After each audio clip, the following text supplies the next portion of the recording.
अमरावतीमध्ये काय झालेलं होतं पहा.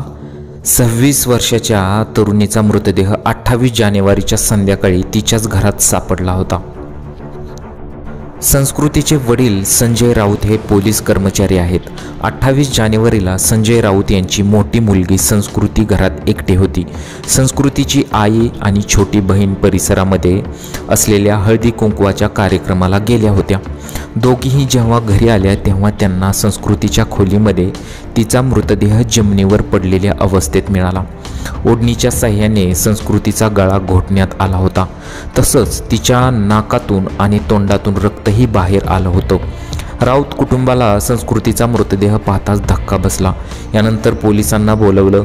सुरुवातीला पोलिसांनी आकस्मिक मृत्यूची नोंद केली होती, पण घटनेच्या 3 दिवसानंतर डॉक्टरांनी संस्कृतीचा प्राथमिक पोस्टमॉर्टम रिपोर्ट पोलिसांना दिला.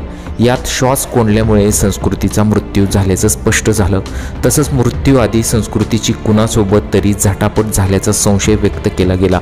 यानंतर पोलीस आयुक्त नवीन चंद्र रेड्डी यांनी स्वतः घटनास्थळी भेट देऊन संस्कृतीच्या कुटुंबियासोबत चर्चा केली. यानंतर गाडगेनगर पोलिसांनी हत्येचा गुन्हा दाखल केला. तर 10 दिवसांनंतरही हत्येचं गूढ कायमच आहे.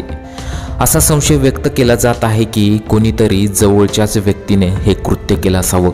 परंतु यामागे कोण खरा सूत्रधार आहे हे याकडे सर्वांचं लक्ष लागलेलं आहे.